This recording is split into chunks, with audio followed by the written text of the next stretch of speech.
Вы смотрите актуальное интервью в студии Надежда Саханская. Здравствуйте. В этом году общественность республики отмечает знаковую дату 30-летия Государственного собрания Иль-Тумен Республики Саха-Якутия и развития парламентаризма в республике. О формировании нового парламента Якутии, о том, что достигнуто за эти годы, мы сегодня поговорим с гостем в студии Алексеем Еремеевым, председателем Государственного собрания Иль-Тумен Республики Саха-Якутия. Алексей Ильич, здравствуйте. Здравствуйте.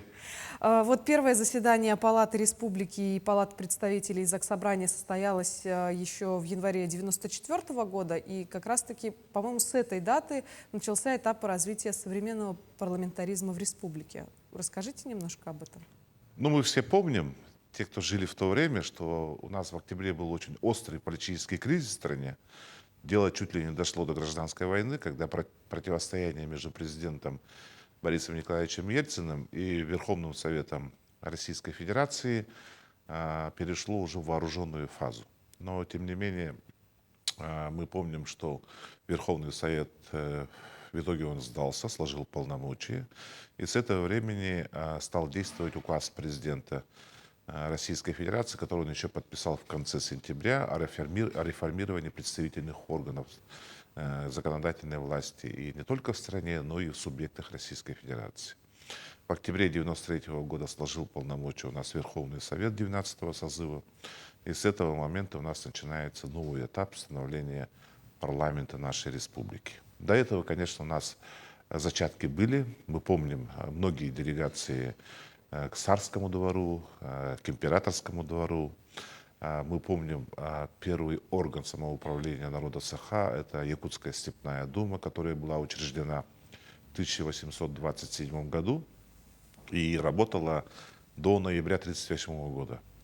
У нее не было таких широких полномочий, но тем не менее некоторые вопросы по образованию, некоторые вопросы по благоустройству наследников и перераспределению земель Степной думе удалось решить. Следующим этапом, это, конечно, будет после провозглашения якутской автономии 27 апреля 1922 года была принята Конституция Якутской АССР и был учрежден высший орган, Всеякутский съезд Советов. А в 1937 году, после принятия уже новой Конституции Якутской АССР, был учрежден высший законодательный, распорядительный и контрольный орган Верховный Совет Якутской АССР, который, как я уже сказал, просуществовал у нас в течение 12 созывов до октября 1993 года. Ну и вот с января 1994 года, когда у нас в конце декабря состоялись выборы уже в двухпалатный новый парламент республики, тогда еще законодательное собрание нашей республики, состоялись выборы. И с 25 января было проведено первое заседание Палаты Республики и Палаты Представителей. Тогда он был у нас двухпалатным органом. С этого момента начинается история нового парламента нашей республики. А вот законодательное собрание было основано на тайном голосовании. Законодательное собрание, оно прежде всего было... Выборы у него происходили на основании положения о законодательном собрании, который утвердил указом первый президент Михаил Ефимович Николаев. Михаил Ефимович Николаев вообще сыграл очень огромную роль в становлении нового парламентаризма, потому что благодаря его видению, его политике, проводимой тогда в начале 90-х годов, это декларация, которую мы помним, да, принятие новой Конституции 4 апреля 1992 года, подписание федеративного договора и становление нашего нового государства на основе федеративных принципов. И вот тогда принцип разграничения предметоведения и полномочий уже был заложен в Конституцию позднее 1993 года нашей Российской Федерации. Это федеративность. Федеративность это обозначает распределение, разграничение предметоведения. А если говорить простым языком, то это разделение властей на федеральный уровень и на уровень субъектов Российской Федерации. Вот с этого момента я хотел бы сказать, что вот вначале оно было как законодательное собрание. Но когда депутаты избранные собрались, они внесли соответствующие изменения в Конституцию нашей республики, и у нас не законодательное собрание Илтумен стало, а государственным собранием Илтумен Республики Саха-Якутия, за которым были закреплены три основополагающих принципа парламента. Это, прежде всего, представительство, как представительный орган, законодательный орган и контрольный орган. Ваша работа ведь тоже началась с внесения изменения поправок в Конституцию. Как председателя. Как председателя, да. Моя работа в парламенте, она сопровождалась, потому что я до этого работал председателем комитета по государственному строительству и законодательству, а это как раз этот комитет, он ведущий комитет, ведет работу в том числе и по конституционному регулированию нашей республики. Ну и после того, как на всенародном голосовании мы, граждане Российской Федерации, одобрили те поправки, которые были предложены президентом Российской Федерации Владимиром Владимировичем Путиным о внесении изменений тех или иных в наш основной закон Российской Федерации, вы это помните прекрасно, это в 2020 году происходило, мы в Республике Саха-Якутия в 2021 году внесли соответствующие поправки в наш основной закон Конституции. Это касается и социальной защиты некоторых слоев нашего населения, и как приведение единой системы публичной власти не только органов государственной власти, но и органов местного самоуправления. У нас появился новый орган, как Конституционный совет при Государственном собрании Илтумен Республики Саха-Якутия. А потом в дополнение этого, когда я уже стал председателем Государственного собрания Илтумен, мы опять внесли изменения в Конституцию, и там очень долго нерешаемый вопрос в течение практически 2 десятилетий. Это статус правительства республики. Мы за ним закрепили как высшего исполнительного органа государственной власти нашей республики. Потому что до этого он был всего-навсего исполнительным и распорядительным органом. И вот правительство Республики Саха-Якутия с этого момента, с внесения изменений, он обладает полным правом как высшего органа исполнительной власти. У нас следующие очень большие изменения связаны с приданием счетной палате, контрольному органу парламента республики, конституционных полномочий. И за ним закреплен конституционный статус, наконец-то, за счетной палаты республики. Мы дали право законодательной инициативы прокурору Республики Саха-Якутия. Ну и еще хотел бы подчеркнуть для наших телезрителей, мы впервые в феврале 2022 года дали официальное толкование отдельным нормам Конституции нашей республики, которые тоже очень большие споры вызывали у нас с федеральным центром. Это вопрос о территории так называемой нашей республики и территориальной целостности. И благодаря этому официальному толкованию, когда мы нашли консенсус и общее понимание с прокуратурой республики, с Генеральной прокуратурой Российской Федерации, с федеральными органами исполнительной власти, наконец-то эти статьи, они сохранены в нашей Конституции нашей республики, и они имеют до сих пор свою силу. За это время было сделано очень многое. Какие сейчас первоочередные задачи стоят перед парламентом Якутии?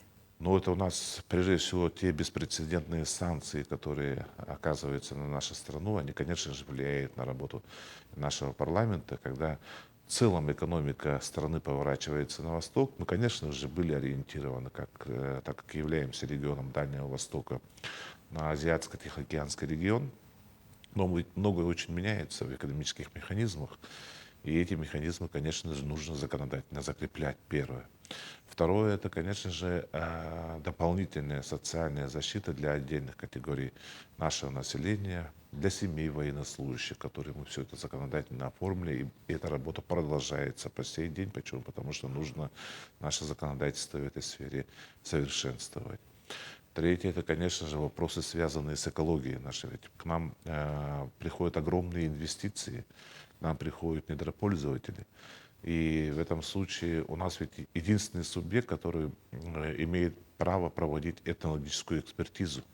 Прежде чем недропользователь придет на нашу территорию, он должен провести этнологическую экспертизу влияния недропользователя, его деятельности на окружающую среду и на среду, особенно связанные с деятельностью, традиционной хозяйственной деятельностью коренных малочисленных народов Севера.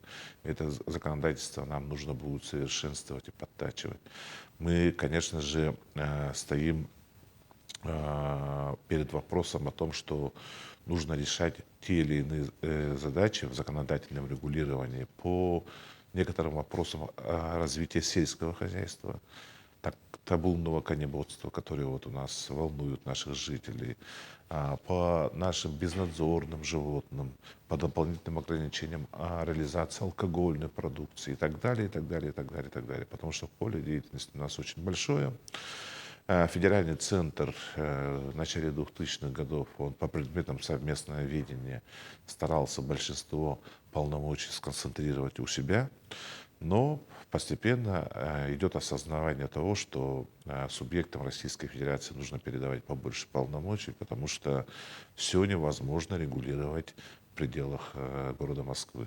Поэтому страна большая, со своими особенностями, и мы в последнее время наблюдаем, что многие полномочия возвращаются субъектам Российской Федерации, а и по этим полномочиям необходимо собственное республиканское законодательное регулирование. Это положительная тенденция, что полномочия возвращают?